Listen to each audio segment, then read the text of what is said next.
आज हम लोग का जो प्रोग्राम है वो हर घर तिरंगा रैली है। वो भारत सरकार के द्वारा, गृह मंत्रालय के द्वारा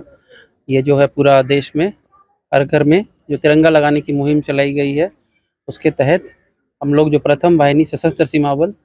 सोनापुर, इसकी ई कंपनी होजाई जो यहाँ पर स्थित है, वह जो है स्कूल के छात्र छात्राओं के साथ मिल करके और कॉलेज के जो हमारे छात्र भी हैं उनके साथ भी मिल करके हम लोग इस जो हर घर तिरंगा रैली को है यहाँ पर सक्सेसफुल बनाएंगे और यहाँ पर जो रैली के द्वारा लोगों को इसका जागरूक करेंगे कि तिरंगा को कैसे उसको उसके जो मान सम्मान है उसके साथ जो अपने घर पे लगाना है, देशभक्ति बढ़ाना है और सभी लोगों को इसके बारे में बताना है। रैली आज कहाँ से निकलेगा और कहाँ तक? हमारा ये कैंपस जो है हमारा ई कंपनी होजाई से निकल करके यहाँ पे हमारे आसपास मार्केट और कॉलेज एरियाज के साथ वापस इसी जगह पे ख़त्म होगा। एसएसबी का उद्योग में कार्य हो रहा है। ये एसएसबी का के द्वारा ही हो रहा है और जो है ये आदेश जो है भारत सरकार का आदेश है और यहाँ पर जो है एसएसबी जो सशस्त्र सीमा बल है उसकी जो ई कंपनी है होजाई उसके द्वारा ये किया जा रहा है और साथ में हमारे जो कॉलेज और स्कूल के छात्र छात्राएं हैं और उनके शिक्षक हैं उनके साथ मिल करके इसको हम लोग सक्सेसफुल बनाएंगे। পতাকাৰ যে উদ্যোগ লৈছে আমাৰ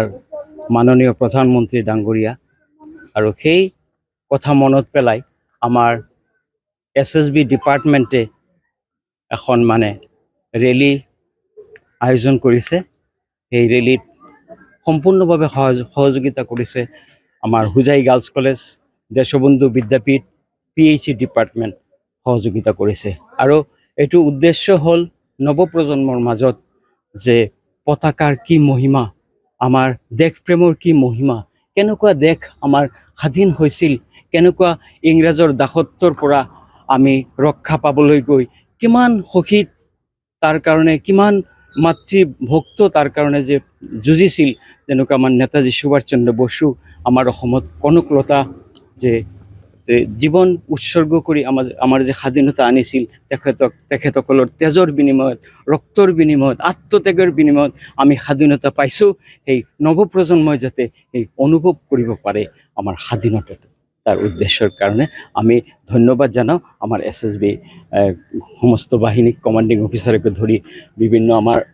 গগৈ চাহাব আৰু ইয়াত অতিথিসকল আছে, তেখেতসকলৰ শ্ৰদ্ধা জনাওঁ। আজি এটা এই পবিত্ৰ দিনত আমি উপনীত হৈছোঁ। যিকোনো খবৰৰ বাবে যোগাযোগ কৰক 7099017330 লগতে 7099017110 নম্বৰত।